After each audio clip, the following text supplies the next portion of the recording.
오늘 아침 하나님께서 주시는 말씀 시편 132편에서 134편까지의 말씀 한 절씩 교독하겠습니다. 여호와여, 다윗을 위하여 그의 모든 근심한 것을 기억하소서. 저가 여호와께 맹세하며 야곱의 전능자에게 소원하기를, 내가 실로 나의 거하는 장막에 들어가지 아니하며 내 침상에 오르지 아니하며 내 눈으로 잠들게 아니하며 내 눈꺼풀로 졸게 아니하기를, 여호와의 처소 곧 야곱의 전능자의 성막을 발견하기까지 하리라 하였나이다.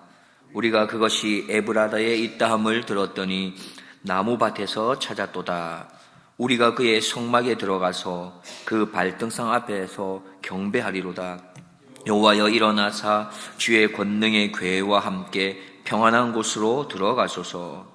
주의 제사장들은 의를 입고 주의 성도들은 즐거이 외칠지어다. 주의 종 다윗을 위하여 주의 기름받은 자의 얼굴을 물리치지 마옵소서. 여호와께서 다윗에게 성실히 맹세하셨으니 변치 아니하실지라. 이르시기를, 내 몸의 소생을 내 위에 둘지라. 내 자손이 내 언약과 너희에게 교훈하는 내 증거를 지킬진대 저희 후손도 영원히 내 위에 앉으리라 하셨도다. 여호와께서 시온을 택하시고 자기 거처를 삼고자 하여 이르시기를, 이는 나의 영원히 쉴 곳이라. 내가 여기 거할 것은 이를 원하였음이로다. 내가 이 성의 식료품에 풍족히 복을 주고 양식으로 그 빈민을 만족해 하리로다. 내가 그 제사장들에게 구원으로 입히리니 그 성도들은 즐거움으로 외치리로다. 내가 거기서 다윗에게 뿔이 나게 할 것이라. 내가 내 기름 부은 자를 위하여 등을 예비하였도다. 내가 저의 원수에게는 수치로 입히고 저에게는 면류관이 빛나게 하리라 하셨도다. 형제가 연합하여 동거함이 어찌 그리 선하고 아름다운고, 머리에 있는 보배로운 기름이 수염 곧 아론의 수염에 흘러서 그 옷깃까지 내림 같고, 헐몬의 이슬이 시온의 산들에 내림 같도다. 거기서 여호와께서 복을 명하셨나니 곧 영생이로다. 밤에 여호와의 집에 섰는 여호와의 모든 종들아, 여호와를 송축하라. 성소를 향하여 너희 손을 들고 여호와를 송축하라. 천지를 지으신 여호와께서 시온에서 내게 복을 주실지어다. 아멘. 오늘 본문 시편 132편을 시작하면서 시인은 여호와께 말합니다. 시인은 여호와 하나님께 다윗을 기억해 주십시오 라고 이야기합니다. 다윗이 겪었던 그 근심함을 기억해 달라 말합니다. 그러면 다윗은 어떤 근심을 했던 것입니까? 자신은 너무나도 호화로운 백평목 궁에 살고 있는데 하나님의 법궤는 휘장 가운데 있는 것, 그것이 그에게 있어서 참으로 큰 근심이었던 것이죠. 그래서 그 근심이 너무나 커서 그는 맹세하고 서원하게 됩니다. 그 내용이 3절에서 5절이지요. 3절에서 5절 말씀입니다. 내가 실로 나의 거하는 장막에 들어가지 아니하며 내 침상에 오르지 아니하며 내 눈으로 잠들게 아니하며 내 눈꺼풀로 졸게 아니하기를, 여호와의 처소 곧 야곱의 전능자의 성막을 발견하기까지 하리라 하였나이다. 그렇습니다. 그리스도인은 이처럼 자신의 일보다도 하나님의 뜻을 이루는 것에 더 큰 관심이 있어야 함을 보여주고 있습니다. 그 관심은 더 나아가 순종이 되어야 하고 우리의 삶의 헌신의 행동으로 드러나야 할 것입니다. 시인은 계속해서 다윗의 그 성전을 향한 마음이 얼마나 간절했는지를 소개하고 있습니다. 다윗은 법궤를 찾고 찾아서 마침내 법궤를 찾게 되는데요. 6절에 보면 우리가 그것이 에브라다에 있다함을 들었더니 나무밭에서 찾았도다 합니다. 여기에서 에브라다는 에브라임 지파에 속해 있는 실로를 가리키는데요. 법궤는 그곳에 있었던 것이 아니라 오늘 본문에 나타나듯이 나무밭에서 찾았다 말합니다. 여기서 말하는 나무밭은 나무의 도시라고 불려졌던 기럇 여아림을 가리킵니다. 다윗의 법궤를 향한 마음은 참으로 열심이고 참으로 특심이었습니다. 마찬가지로 우리들도, 성도인 우리들도 하나님의 말씀을 사모함이 열심이어야 하고 특심이어야 하는 것이지요. 그렇게 다윗은 복개를 찾자 곧장 어떻게 합니까? 그의 마음에 있는 그 근심을 그대로 표현해냅니다. 곧장 복개 앞으로 나아가고요, 그 앞에 엎드려서 경배했다라고 말씀합니다. 이어서 시인은 8절 이하 10절에서 하나님께 간구하고 있습니다. 하나님, 이제 법궤와 함께 평안한 곳 성소로 들어가서 그곳에 머물러 주시면 참 좋겠습니다. 그래서 제사장들이 그 성소에서 의로운 일로, 거룩한 일로 하나님을 섬기는 그 일에 나아갔으면 참 좋겠습니다. 하나님 성소에 거하신다면 하나님의 백성들이 하나님이 계신 그곳에 나아가서 하나님을 높이고 찬송하고 하나님을 송축하면 너무 좋겠습니다. 그것을 간구하고 있지요. 그 내용이 8절 이하 10절입니다. 같이 한번 보겠습니다. 여호와여 일어나사 주의 권능의 궤와 함께 평안한 곳으로 들어가소서. 주의 제사장들은 의를 입고 주의 성도들은 즐거이 외칠지어다. 주의 종 다윗을 위하여 주의 기름받은 자의 얼굴을 물리치지 마옵소서. 그렇습니다. 우리의 기도도 이러했으면 참 좋겠습니다. 하나님, 성전 안에, 우리가 예배드리는 이 성전 안에 하나님의 임재하심이 참으로 가득하기를 기도합니다. 하나님, 제사장인 우리들이 교회에 맡은 일을 할 때마다 이 일이 참 거룩한 일이구나, 의로운 일이구나, 그것을 알고 감격으로, 기쁨으로 그렇게 섬겼으면 좋겠습니다. 하나님, 성도인 우리가 성전에서 하나님을 기뻐하고 찬송하며 그렇게 소리 높여 주님께 나아갈 수 있으면 좋겠습니다. 이러한 기도가 우리 교회의 구석구석에서 흘러넘칠 수 있기를 주님의 이름으로 축복합니다. 이어서 시인은 하나님께서 다윗에게 하셨던 그 맹세를 다시 한번 언급하고 있습니다. 마치 그런데요, 시인이 이야기하고 하나님이 꼭 지금 응답해 주시는 것처럼, 그렇게 대답해 주시는 것처럼 그렇게 표현하고 있습니다. 하나님의 맹세는 무엇이었습니까? 다윗의 몸에서 난 자 중에 내가 너를 이어서 왕이 될 자를 주겠다. 이것이 하나님의 맹세셨지요. 그것을 언급하고 있습니다. 더불어서 하나님께서 네가 세운 시온 성소에 그곳에서 내가 살겠다. 이것을 약속하시는 것이죠. 더불어서 제사장들에게는 앞서 살펴본 것처럼 의로운 일을 하게 할 것이고, 성도에게는 기쁨으로 함성을 지를 수 있도록 해주겠다. 이것이 하나님의 약속이었고, 이 약속을 시인은 다시 한번 언급하고 있는 것이죠. 그런데 하나님께서는 더 풍성하게 갚아주시는 것을 우리는 보게 됩니다.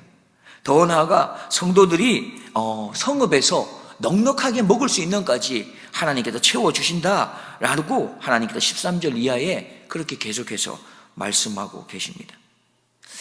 우리 하나님은 참 좋은 하나님이십니다. 우리가 어떻게 보면 갈망하고 간구하고 기도하는 그것보다 더 풍성하게 넘치도록 주시는 분이 하나님이기 때문에 그렇습니다. 그 좋은 하나님을 우리가 안다면 그 하나님께 우리가 마음껏 기도하고 마음껏 간구해서 하나님의 그 풍성하심을 누릴 수 있는 은혜가 우리에게 임할 수 있기를 축복합니다. 계속해서 오늘 시편 133편에서는요, 다윗의 시편으로 불리며, 다윗은 자기를 대적하는 자들과 평화를 얻게 된 것을 하나님께 감사하고 있습니다. 이 평화는 형제와 연합할 수 있었게 된 것인데요, 이것이 하나님으로부터 온 것임을 고백하고 있습니다. 1절을 보면은 형제가 연합하여 동거함이 어찌 그리 선하고 아름다운고 합니다. 이 연합의 은혜, 어울려서 함께 살아갈 수 있는 이 은혜는 한 곳에 머물러 있지 아니한다 했습니다. 흘러간다고 노래하고 있어요. 2절에 보면 머리에서 부은 기름이 아론의 수염을 지나서 옷깃까지 흘러가는 것처럼 그렇게 형제들이 연합하여 동거하는 그 아름다움은 흘러갈 것이다. 3절에서는 헐몬의 이슬이 시온의 산들에까지 흘러갔다라고 노래합니다.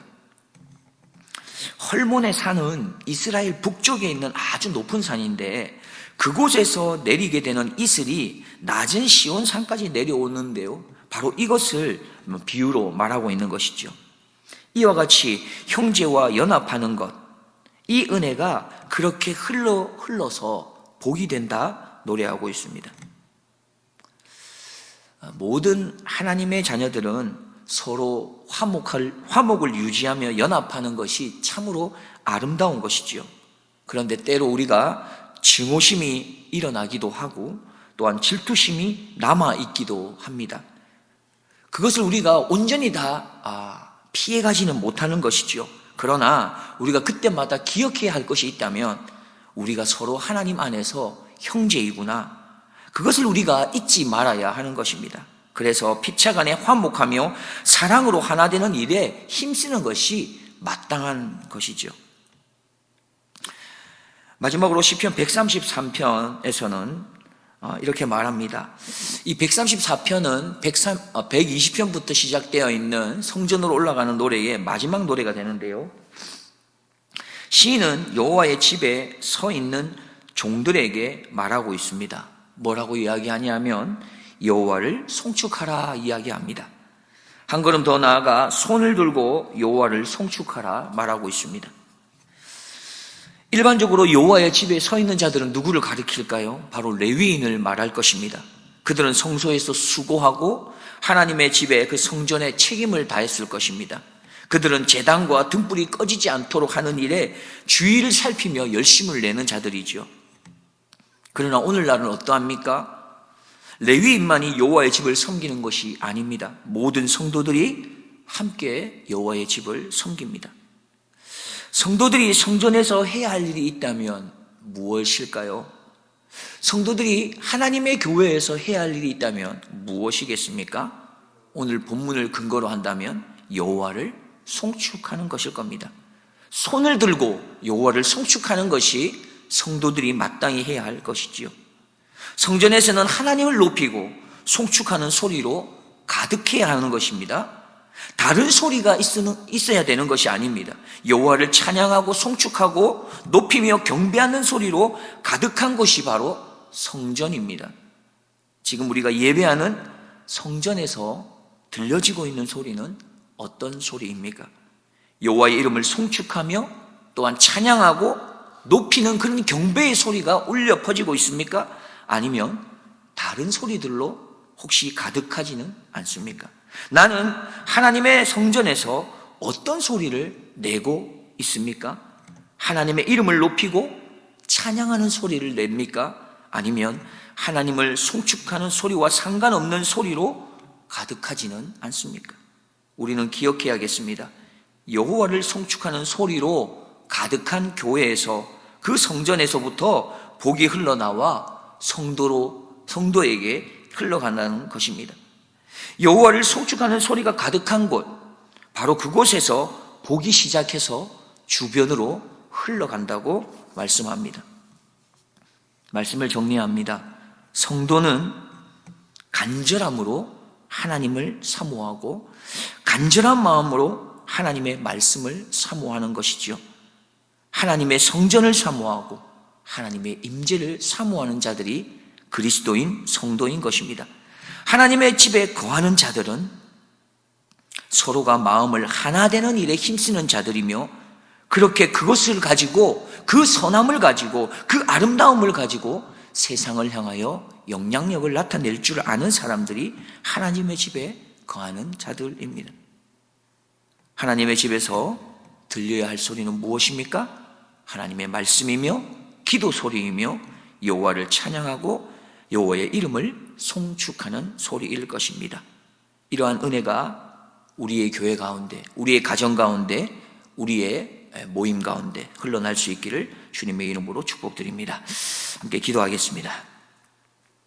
하나님 아버지, 오늘도 부족한 저희들에게 하나님 앞에 나와 새 아침을 깨울 수 있도록 은총의 자리로 인도해 주시니 감사합니다. 하나님, 원하옵기는 다시 한번 우리 마음에 결단하게 하시고 하나님께 나아가기를 소원합니다. 무엇보다 우리의 마음 가운데 하나님의 임재하심을 간절히 사모할 수 있는 마음을 주시고, 성도들 간에 서로 아름다운 연합을 하기를 힘쓰게 하시며 하나님의 이름이 주님의 몸된 교회 가운데 풍성하게 흘러넘치고 주님의 이름을 송축함이 풍성할 수 있는 그런 교회가 될 수 있도록 우리를 인도하여 주시옵소서. 오늘도 하나님과 동행하며 살아내는 하나님의 백성 가운데 영원토록 함께하기를 기뻐하시는 우리 구주 예수 그리스도의 이름으로 기도드리옵나이다.